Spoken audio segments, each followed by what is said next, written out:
దేవుని పిల్లలారా, యేసుక్రీస్తు వారు సిలువలో పలికినటువంటి మూడవ మాట గూర్చి కొంచెం సేపు ధ్యానించుకుందాం. ఇప్పటి వరకు 2 మాటలు నేను మాట్లాడటం జరిగింది.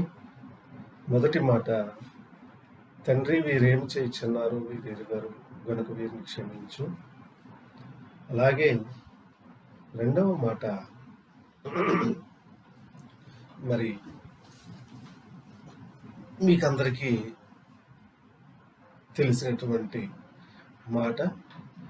రెండవ మాట వచ్చి మరి తల్లితోటి, శిష్యులతోటి మాట్లాడినటువంటి అమ్మ ఇదిగో నీ కుమారుడు, అలాగే శిష్యులతోటి ఇదిగో నీ తల్లి.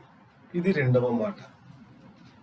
ఇకపోతే మూడవ మాట, ఆయన మాట్లాడినటువంటి మాట లూకా సువార్త 23వ అధ్యాయం, లూకా సువార్త 23వ అధ్యాయం 43వ వచనం చదువుతానండి. ఇది యేసుక్రీస్తు వారు మాట్లాడినటువంటి మూడవ మాట. అందుకు ఆయన వానితో, నేడు నీవు నాతో కూడా పరదైసులో ఉందు అని నిశ్చయముగా నీతో చెప్పుచున్నాను నేను. అందుకు ఆయన వానితో, నేడు నీవు నాతో కూడా పరదైసులో ఉందు అని నిశ్చయముగా నీతో చెప్పుచున్నాను నేను. ప్రియమైన దేవుని పిల్లలారా, మరి యేసుక్రీస్తు వారి సిలువ మీద ఉన్నప్పుడు కుడివైపున ఒకరిని, ఎడమ వైపున ఒకరిని, బందిపోటు దొంగలని ఆయనతో పాటు సిలువ వేయబడటం జరిగింది. అయితే అందులో ఉన్నటువంటి ఒక వ్యక్తి మరి ఆ పై వచనం మాట్లాడతాడు, యేసు నీవు నీ రాజ్యములోనికి వచ్చినప్పుడు నన్ను జ్ఞాపకము చేసుకొనమనెను అని ఒక వ్యక్తి మాట్లాడుతున్నప్పుడు, అప్పుడు ఆ వ్యక్తితో యేసుక్రీస్తు వారు మాట్లాడేటువంటి మాట, నేడు నీవు నాతో కూడా పరదైసులో ఉందు అని చెప్పాను. ప్రియమైన దేవుని బిడ్డలారా, అయితే ఈ మాట యేసుక్రీస్తు వారు పలకటం జరిగింది. అయితే కొన్ని సువార్తలలో, అంటే ఒక 2 సువార్తలలో యేసుక్రీస్తు వారిని ఒక దొంగ దూషించినట్టు కాదు, కానీ ఇద్దరు కూడా ఆయనను నిందించినట్టు మనకు కనపడుతుంది. అది మత్తయి సువార్తలో ఉంటుందో, మనకి మత్తయి సువార్త, మార్కు సువార్తలో మనకి ఆ వచనాలు మనకు కనపడతాయి. ఆయనతో పాటు సిలువ వేయబడిన 2 దొంగలను ఆయనను నిందించిరి అని ఈ మత్తయి సువార్త 27వ అధ్యాయం 44వ వచనం, అలాగే మార్కు సువార్త 15వ అధ్యాయం 32వ వచనంలో ఈ మాటలు మనకు ఉంటాయి. అయితే ఈ లూకా సువార్తలో మరి ఇద్దరు నిందించినట్టు కనపడదు, ఇద్దరు అనినట్టు కనపడదు, ఒక వ్యక్తి అన్నట్టు కనపడుతుంది. మనం 39 నుంచి చదివితే ఒక వ్యక్తి ఆయనను నిందించినట్టు మనకు కనపడుతుంది, ఇంకొక వ్యక్తి ఆయన్ని బ్రతిమాలుకున్నట్టు మనకు కనపడుతుంది. అంటే మరి మత్తయి సువార్తలో, మార్కు సువార్తలో మరి ఎందుకు ఆ విధంగా వ్రాయబడింది, లూకా సువార్తలో ఎందుకు మరి ఈ విధంగా వ్రాయబడింది, ఏమిటి అంటే 2 కరెక్టేనా, లేదనుకుంటే మరి మత్తయి మార్కులో ఉన్నది రైటా, లేదా లూకా సువార్తలో ఉన్నది తప్ప అని మనం ఆలోచన చేస్తే, మత్తయి సువార్తలో కానివ్వండి, మార్కు సువార్తలో కానివ్వండి, లూకా సువార్తలో కానివ్వండి, ఏది రాసినా 2 కూడా తప్పు కాదు, 2 తప్పు కాదు. ఈ విషయాన్ని మీరు ముందుగా గమనించాలి, ఈ విషయాన్ని మీరు బాగా గుర్తుపెట్టుకోండి. ఏమండి, 2 కూడా కరెక్టే. ఎలాగో ఒకసారి మనం చూద్దాం. ఎలాగంటే, ఇప్పుడు యేసుక్రీస్తు వారిని ఉదయం 9 గంటలకు ఆయనను సిలువ వేయటం జరిగింది. ఆ యొక్క సిలువ వేసినప్పుడు ఆయనతో పాటు అటుపక్క ఇటుపక్క, అంటే కుడివైపున ఎడమ వైపున ఇద్దరిని కూడా సిలువ వేశారు. ఏమండి, ఇది ఉదయం 9 గంటలకి జరిగినటువంటి సంఘటన. అయితే యేసుక్రీస్తు వారు ఈ మాట ఎప్పుడు మాట్లాడారు అని అంటే 44వ వచనం, లూకా సువార్త 23:44. అప్పుడు రమారమి మధ్యాహ్నమాయెను. అంటే యేసుక్రీస్తు వారు 12 గంటలకు నేడు నీవు నాతో కూడా పరదేశులో ఉందువని ఆ యొక్క వ్యక్తితో, అంటే ఎవరైతే ఆయనతో పాటు సిలువ వేయబడినాడో ఆ వ్యక్తితో, అందులో ఒక వ్యక్తితో ఆయన ఈ మాట చెప్పడం జరిగింది. ఎన్ని గంటలకు? 12 గంటలకు. అంటే 9 గంటల నుంచి ఆయన 12 గంటల వరకు ఏంటంటే ఆయనతో పాటు ఆ యొక్క ఇద్దరు బందిపోటు దొంగలు సిలువ మీద ఉండటం జరిగింది. ప్రియమైన దేవుని పిల్లలారా, అయితే యేసుక్రీస్తు వారు సిలువ వేసినప్పుడు ఉదయం 9 గంటలకు ఆయన సిలువ వేసినప్పుడు, ఆయన సిలువ మోసుకుంటూ వస్తున్నప్పుడు అనేక జన సమూహాలు, స్త్రీలు, పురుషులు చాలామంది మరి దానితో వెంబడించటం జరిగింది. అయితే ఆ సిలువ కార్యక్రమం జరిగేటప్పుడు కూడా, ఆయన సిలువ వేసేటప్పుడు కూడా ఆ చుట్టూ కూడా అనేక మంది ఉన్నారు. అందులో కొంతమంది తిట్టేవాళ్ళు ఉన్నారు, కొంతమంది బాధపడేవాళ్ళు ఉన్నారు. ఏమండి, తిట్టేవాళ్ళు తిడుతూ ఉన్నారు, ఏమండి, బాధపడేవాళ్ళు బాధపడుతూ ఉన్నారు. అయితే ప్రియులారా, ఇక్కడ ఉదయం 9 గంటలకు మరి ఆయన సిలువ వేయబడినప్పుడు, ఆయనతో పాటు సిలువ వేయబడినప్పుడు అనేక మంది మరి ఉన్నటువంటి అక్కడ మనుషులు ఆయన తిట్టడం జరిగింది, దూషించడం జరిగింది. నీవు క్రీస్తువు కదా, నిన్ను నువ్వు రక్షించుకో అని ఆయన్ని ఎగతాళి చేయటం, అపహాస్యం చేయటం, హేళనకు గురి చేయటం, ఇవన్నీ కూడా జరిగినాయి. అయితే ఇక్కడ మనం గమనించవలసింది ఏమిటంటే, అందులో ఇద్దరు దొంగలు, ఆ యొక్క శిలువ కార్యక్రమం యేసుక్రీస్తు వారితో ఉన్నటువంటి ఇద్దరు కూడా, అటుప్రక్క ఇటుప్రక్క ఇద్దరు కూడా ఏంటంటే, ఏమండి, ముందుగా ఏం జరిగిందంటే ఆయనను దూషించారు, ఆయనను నిందించారు. ఏమండి, నిందించారు ఆయన్ని. ఏమని నిందించారు? నువ్వు క్రీస్తువు కదా, నిన్ను కాపాడుకుని మమ్మల్ని కూడా కాపాడు అని ఆయనను నిందించడం జరిగింది. అంటే ముందు ఇద్దరు కూడా ఆయనను నిందించారు. అది ఎప్పుడు అంటే ఆయన సిలువ వేసినటువంటి ఉదయం 9 గంటల ఆ ప్రాంతంలో, మరి ఆయనను సిలువ వేసిన తరువాత ఈ ఇద్దరు దొంగలు దూషించారు, నిందించారు. ఇది ఏ పరిస్థితుల్లో జరిగింది అన్నది మనం ఒకసారి ఆలోచన చేస్తే, 9:30కి అలా వేసి ఉండొచ్చు సిలువ మిగతా వారిని, ఇద్దరిని కూడా. అయితే 12 గంటలకు యేసుక్రీస్తు వారు ఈ మాట మాట్లాడారు ఆ వ్యక్తి, బందిపోటు దొంగ ఆ వ్యక్తితోటి. అంటే మధ్యలో 3 గంటలు ఉన్నాయి.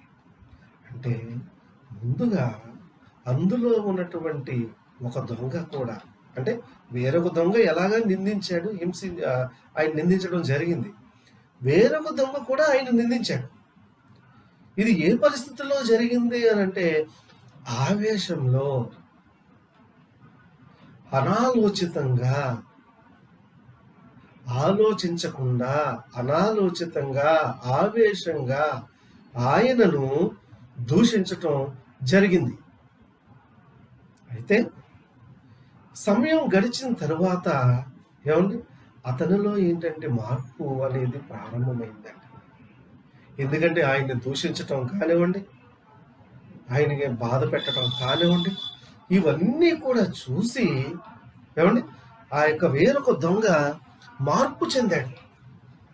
ఇక్కడ మార్పు చెందాడు అనటం కంటే కూడా అంతకు ముందే ఆ దొంగ దేవుని యొక్క మాటలు కానివ్వండి, లేక యేసుక్రీస్తు వారు, క్రీస్తు అనేటువంటి ఒక వ్యక్తి ఈ యొక్క ఇశ్రాయేలీయులను రక్షించటానికి వస్తాడు అని వారు అనుకునేటువంటి మాటలు అన్నీ కూడా యేసుక్రీస్తు వారిని గూర్చి కానీ, క్రీస్తుని గూర్చి కానీ ముందుగా ఆయన తెలుసుకోవడం జరిగింది ఆ దొంగ. లేదనుకుంటే ఒకేసారి యేసు నీవు నీ రాజ్యములోనికి వచ్చినప్పుడు నన్ను జ్ఞాపకము చేసుకును అన్న మాట మాట్లాడాడు. ఆయన ఏమంటున్నాడు? నీ రాజ్యములోనికి వచ్చినప్పుడు, నీ రాజ్యములోనికి వచ్చినప్పుడు నన్ను జ్ఞాపకం చేసుకో. అంటే ఏమిటి? క్రీస్తు అనేటువంటి ఒక వ్యక్తి పుడతాడు. ఆ యొక్క వ్యక్తి ఇశ్రాయేలుని పరిపాలిస్తాడు. ఆయన వచ్చి సమస్తము మాకు బోధిస్తారు అని ఈ మాటలు అన్నీ కూడా ఆ కాలంలో ఇశ్రాయేలీయులలో మరి అందరికీ కూడా అందరి హృదయాలలో మనసుల్లో నాటుకుపోయినాయి. క్రీస్తు అనబడిన ఒక మెస్సియా వస్తాడు అని మనం చూస్తాం కదా. యోహాను సువార్త 4వ అధ్యాయంలో 4 సమరయ స్త్రీ అంటది, క్రీస్తు అనబడిన మెస్సియా వచ్చునని మాకు తెలుసు అంటది. అలాగే ఇంకో సందర్భం కూడా చూస్తాం చూడండి ఒకసారి. యోహాను సువార్త 1వ అధ్యాయం, యోహాను సువార్త 1వ అధ్యాయం 41. ఇతడు మొదట తన సహోదరుడైన సీమోనును చూచి మేము మెస్సియాను కనుగొంటిమని అతనితో చెప్పి యేసునొద్దకు అతను తోడుకుని వచ్చిన. మెస్సియా అనే మాటకు అభిషక్తుడని అర్థము. చూసారా? అప్పటికి ఇంకా పేతురు గారును వాళ్ళ బ్రదర్ ఆంద్రేయ ఇద్దరు కూడా ఏంటంటే యేసుక్రీస్తు వారి శిష్యులు కాలేదు. కాకపోయినప్పటికీ మేము మెస్సియాను కనుగొంటిమి అంటున్నారు వాళ్ళు. అంటే ఏంటి? మెస్సియా అనేటువంటి ఒక వ్యక్తి, క్రీస్తు అనబడేటువంటి ఒక ఆయన వస్తాడు అని అందరూ ఎదురు చూసేటువంటి కాలం అది. ఆయన వచ్చి రాజ్యాన్ని స్థాపిస్తాడు. మత్తయి సువార్తలో అదే ఉంటుంది కదండి. 2వ అధ్యాయంలో క్రీస్తు ఎక్కడ పుట్టునని హేరోదు మరి అడిగినప్పుడు యూదయ దేశపు బెత్లెహేములోనే అని మేకా 5:2 అక్కడ కోట్ చేస్తారు. ఏమండి? ఇశ్రాయేలును పరిపాలించే అధిపతి నీలో నుండి వచ్చును అని అక్కడ చెప్పడం. అంటే ఇశ్రాయేలీని పరిపాలించడానికి ఒక రాజు పుడతాడు, క్రీస్తు అనబడేటువంటి ఒక మెస్సియా పుడతాడు, ఆయన వచ్చి మనకు సమస్తము తెలియచేస్తాడు అని అందరి మనసుల్లో బలంగా నాటుకుపోయినవండి ఈ మాటలన్నీ కూడా. అలాగే ఇందులో ఉన్న ఒక దొంగకు కూడా ఈ మాటలన్నీ కూడా తెలుసు. ఈ మాటలన్నీ కూడా తెలుసండి. తెలిసి ముందు ఆవేశంతో మాట్లాడాడు. ఆవేశంతో మాట్లాడిన తర్వాత ఏం జరిగిందంటే ఆలోచన కలిగింది అతనికి ఏం కలిగింది? ఆలోచన కలిగి ఎప్పుడు కూడా మనం ఒక విషయాన్ని జాగ్రత్తగా చూడండి. మనం ఆవేశంలో తీసుకున్నటువంటి నిర్ణయాలు ఎప్పుడు కూడా అనర్థాలకే దారితీస్తాయి. కోపంలో కానీ ఆవేశంలో కానీ ఎప్పుడు కూడా ఎటువంటి నిర్ణయాలు తీసుకోకూడదండి. కొంతమంది చూసారా, ఆవేశంలో కోపంలో ప్రాణాలు తీసుకుంటూ ఉంటారు. బస్సు కింద పడతాం కానీ, రైలు కింద పడతాం కానీ, అదే బ్యారేజ్ మేంచి వంతుల మేంచి ఏంటంటే నీళ్ళలోకి దూకటం కానీ, లేదకుంటే ఫ్యాన్కి హ్యాంగింగ్ ఇచ్చేసుకోవటం కానీ, ఇలాంటివన్నీ కూడా ఏంటంటే ఆవేశంలో జరిగేటువంటి సంఘటనలే. కనుక ఎప్పుడు కూడా మనిషి అన్నట్టు ఎవరైనా ఆవేశంలో ఎప్పుడు కూడా ఏంటంటే నిర్ణయాలు తీసుకోకూడదు. ఆవేశంలో నిర్ణయాలు తీసుకుంటే ప్రాణాలు పోతాయి, అనర్థాలు వస్తాయి, సమస్యలు వస్తాయి, ఇబ్బందులు వస్తాయి. కోపంలో మీరు ఎప్పుడు ఏ పని కూడా చెయ్యొద్దు. కోపంలో చేస్తే, కోపంలో మీ మనసుకు ఏది తోచితే అదే చేస్తే అది ఖచ్చితంగా మనకు అది చెడే చేస్తుంది. అందుకోసం ఏంటంటే ఆ కోపం తగ్గిన తర్వాత, ఆ ఆవేశం పూర్తిగా అయిన తర్వాత అప్పుడు మీరు ఆలోచించి మనం ఏదైనా చేయాలనుకుంటే అప్పుడు నిర్ణయించుకుని అది మనం చేయాలి. మీరు ఒక విషయాన్ని జాగ్రత్తగా గమనించండి. ఆవేశంలో ముందు ఒక ఆలోచన వస్తుంది మనకి. కానీ ఆవేశం తగ్గిన తర్వాత ఒక అరగంటకో, గంటకో మళ్ళీ ఏమవుతుందంటే ఆలోచన మారుతుంది. ఖచ్చితంగా మీరు గమనించండి. మీరు ఎవరినైనా తిట్టారనుకోండి, ఎవరైనా కొట్టారనుకోండి, ఆ! ఆవేశంలో కొట్టారు, ఆవేశంలో తిట్టారు. ఒక అరగంట ఆగిన తర్వాత, గంట ఆగిన తర్వాత ఆటోమేటిక్‌గా ఏమవుద్దో తెలుసా? అరే! ఎందుకు తిట్టాను? అనవసరంగా తిట్టాను. అరే! అనవసరంగా కొట్టానే, అనవసరంగా కొట్టానే పిల్లని. లేదా అనవసరంగా వాళ్ళని కొట్టానే, కొట్టకుండా ఉంటే బాగుండేది అని ఒక పశ్చాత్తాపం. అర్థమైందండి? ఒక పరివర్తన, ఒక పశ్చాత్తాపం అనేది మనలో కలుగుతుంది. అందుకోసమే ఆవేశంలో ఎప్పుడు కూడా ఏది మనం చేయకూడదు. ఈరోజు పిల్లలకు కానీ, పెద్దవారికి గాని చాలామంది ఏంటంటే ఆవేశం విపరీతంగా పెరిగిపోతున్నాయండి. Emotions control చేసుకోలేకపోతున్నారు. మనం ఎమోషన్స్‌ని కంట్రోల్ చేసుకోవాలి. మనకి ఎంత కోపమొస్తే అంత కోపం మనం చూపించకూడదు. చూపించకూడదండి. దానివల్ల ఎన్నో అనర్థాలు. మీకొక విషయం తెలుసా? మనం ఎంత కోపం పడితే, ఎంత ఆవేశపడితే మన మెదడులో ఉన్నటువంటి నరాలంతా చిట్లిపోతాయండి. ఆ! బ్రేక్ అయ్యేటువంటి చిట్లిపోయేటువంటి అవకాశాలుంటాయి.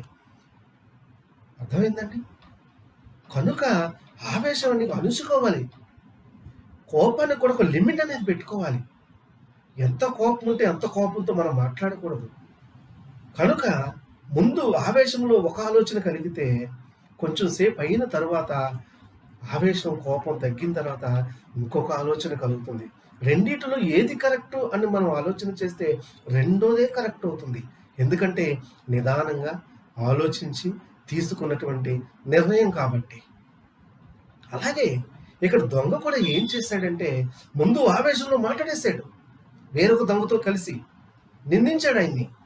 కానీ కొంచెం సేపటికి అతనికి పశ్చాత్తాపం అని కలిగింది.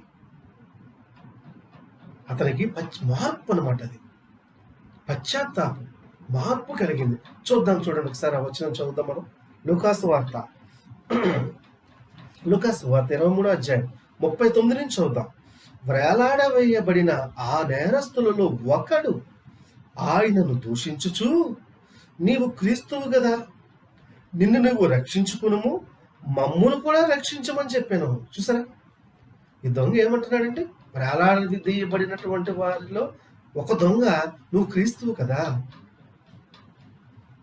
నువ్వు క్రీస్తువు కాబట్టి నిన్ను నువ్వు రక్షించు, మమ్మను కూడా రక్షించని ఆయన్ని దూషిస్తున్నాడండి.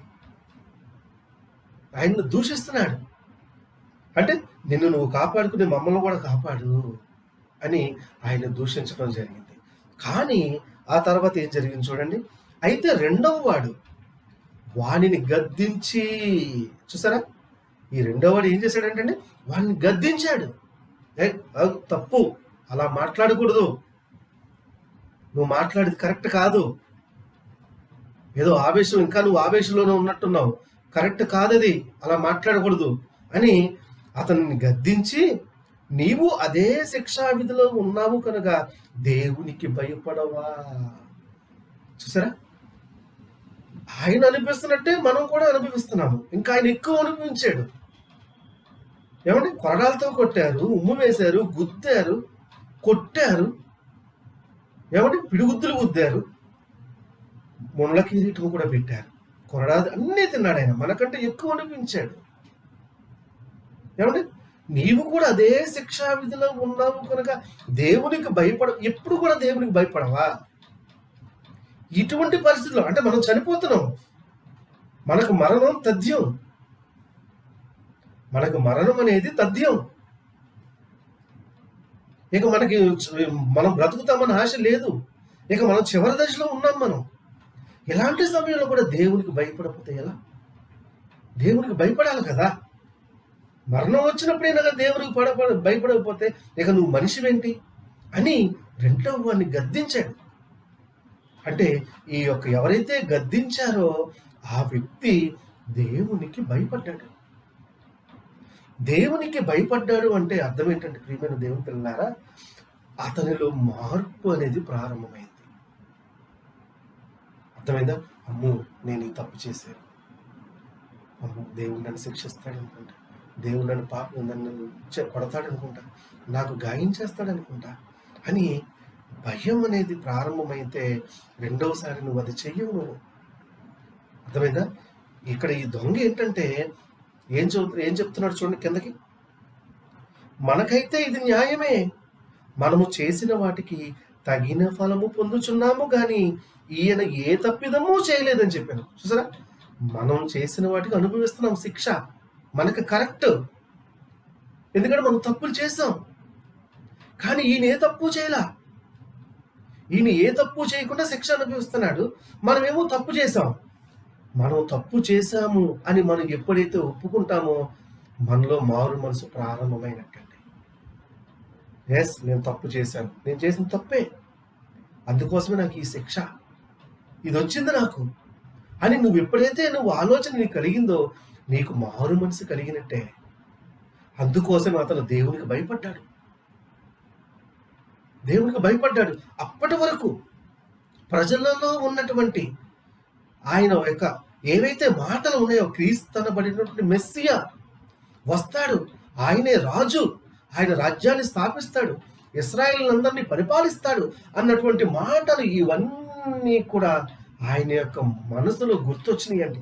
ప్రజలు అనుకునేటువంటి మాటలు, ఇశ్రాయేలీలు అనుకునేటువంటి మాటలు అన్ని. ఎందుకంటే దొంగలు కూడా జనాల మధ్య కదండి ఉండేది, మనుషుల మధ్య కదా ఉండేది. ఎక్కడో అడవుల్లో ఉండరు కదా, వారు మనుషుల మధ్య ఉంటారు. కనుక ఈ క్రీస్తును గూర్చి, మెస్సియా గురించి మాట్లాడుకునేటువంటి మాటలు, యేసు మెస్సియా అంటూ ఒక ఆయన వస్తాడట, ఆయన వచ్చి ఇశ్రాయేలును రక్షిస్తాడట, ఆయన రాజ్యం స్థాపిస్తాడట, ఆయన ఏళ్తాడట అని ఈ మాటలన్నీ కూడా ప్రజలు ఏమైతే అనుకుంటున్నారో అవన్నీ కూడా అతనికి గుర్తొచ్చినాయండి. అవన్నీ కూడా అతనికి గుర్తొచ్చి అప్పుడు అతను ఏం చేశాడంటే ఒక్క మాట అన్నాడు. చూడండి, ఆయనను చూచి యేసు, నీవు నీ రాజ్యములోనికి వచ్చినప్పుడు, నీవు నీ రాజ్యములోనికి వచ్చినప్పుడు నన్ను జ్ఞాపకము చేసుకో. ప్రియమైన దేవుని బిడ్డలారా, నీ రాజ్యములో అంటే నీ రాజ్యముతో వచ్చినప్పుడు నన్ను జ్ఞాపకం చేసుకో. జస్ట్ ఎలాగ నా పరిస్థితి ఇప్పుడు అయిపోయింది, నేను చనిపోతున్నాను, కానీ మారు మనసు పొందాను. ఎందుకంటే నేను చేసిన దానికి శిక్ష అనుభవిస్తున్నాను. ఇది మనకు న్యాయం, ఇది నాకు న్యాయమే, నాకు ఇది శిక్ష కావాలి నాకు ఇది. ఎందుకంటే నేను తప్పు చేశాను కనుక నాకు శిక్ష వచ్చింది, శిక్ష విధించారు నాకు, కనుక ఇది నాకు న్యాయమే, ఇది నాకు న్యాయమని రెండో వాడితో చెప్పాడు. చూసారా అతనిలో ఎంత మార్పు వచ్చిందో, చూసారా ఎంత మార్పు వచ్చింది. అందుకోసం ఏంటంటే ఆయన ఆ మాట అన్నాడు, నీ రాజ్యముతో వచ్చినప్పుడు.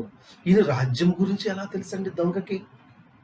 అంటే ఇదే ఎలా తెలుసంటే ఆ కాలంలో ఇశ్రాయేలీలు అందరికీ కూడా ఏంటంటే మెస్సియా వస్తాడు, ఆయన రాజ్యాన్ని తీసుకొస్తాడు, మనల్ని పరిపాలిస్తాడు, సమస్తాన్ని మనకు తెలియచేస్తాడు అన్నటువంటి మాటలు ప్రతి ఒక్కరిలో కూడా ఉన్నాయి. ప్రతి ఒక్కరూ ఎదురు చూస్తున్నారు. అందుకోసమే నీ రాజ్యముతో వచ్చినప్పుడు నన్ను జ్ఞాపకం చేసుకో అంటే ఏంటి? అప్పటికి దొంగ పూర్తిగా మారిపోయాడండి. మారిపోయాడు. అప్పుడు యేసుక్రీస్తు వారు ఏమన్నారు? అందుకాయన, నేడు నీవు నాతో కూడా పరదైసులో ఉందు అని నిశ్చయముగా నీతో చెప్పుచున్నాను. చూసారా, అతను ఆల్రెడీ మారాడండి. మారిన తర్వాత మరి అతనికి పరదేశే మరి నిత్య జీవం ఇవ్వాలి కదా.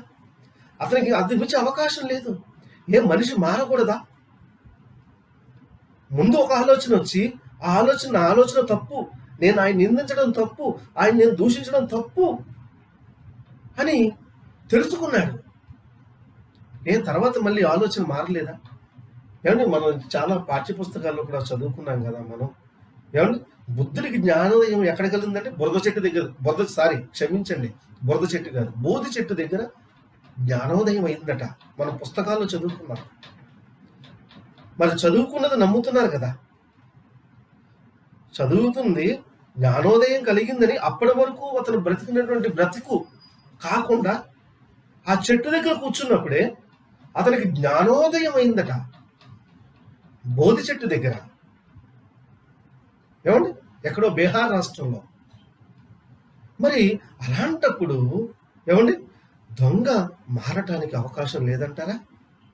ఆయన ఆలోచనలో మార్పు రావడానికి అవకాశం లేదంటారా? ప్రియమైన దేవుని బిడ్డలారా, ఆలోచించండి. ఆలోచించండి. అందుకోసమే ఆవేశంలో నేను ముందే చెప్పాను. ఆవేశంలో ఆలోచన ఒక రకంగా ఉంటే, కోపంలో ఆలోచన ఒక రకంగా ఉంటే, ఆవేశం తగ్గిన తర్వాత, కోపం తగ్గిన తర్వాత ఆలోచనలో వేరే రకంగా ఉంటుందండి. కానీ రెండవదే మనకు సరైనదవుతుంది ఎప్పుడు కూడా. అందుకోసం కోపంతో, ఆవేశంతో పాపాలు చెయ్యొద్దండి. చెయ్యొద్దు. ఆ! చెయ్యొద్దు. వద్దు. అర్థమైందా? ఆలోచించాలి. అరే నేను ఈ పని చేస్తున్నాను. దీని మూలంగా ఏంటి వచ్చే అనర్థం? దేవుడు నన్ను ఏ విధంగా కొడతాడు? ఏ విధంగా నాకు గాయాలు చేస్తాడు? ఏ విధంగా నన్ను శిక్షిస్తాడు? అనేది భయపడాలి. భయపడాలి. దేవునికి భయపడాలండి. ఈ దొంగ అదే దేవునికి భయపడిపోయాడంతే. దేవునికి ఎందుకంటే మరణం సంభవించింది. ఇక ఏ ఆప్షన్స్ లేవు. అంతా అయిపోయింది. తప్పు తెలుసుకున్నాడు, పశ్చాత్తాపడ్డాడు. అంతేగాని అవకాశాన్ని ఉపయోగించుకోవటం కాదు అక్కడ. అతని నోటి నుంచి అనాలోచితంగా వచ్చినటువంటి మాట కాదు. నీ రాజ్యముతో వచ్చినప్పుడు అన్న మాట ఆయన మాట్లాడాడంటే ఆయన గురించి ఎన్ని మాటలు వినుంటాడు ఆయన. ఆ బందిపోటు దొంగగా పిలువబడినటువంటి వ్యక్తి ఎన్ని మాటలు వినుంటాడు ఆయన గురించి.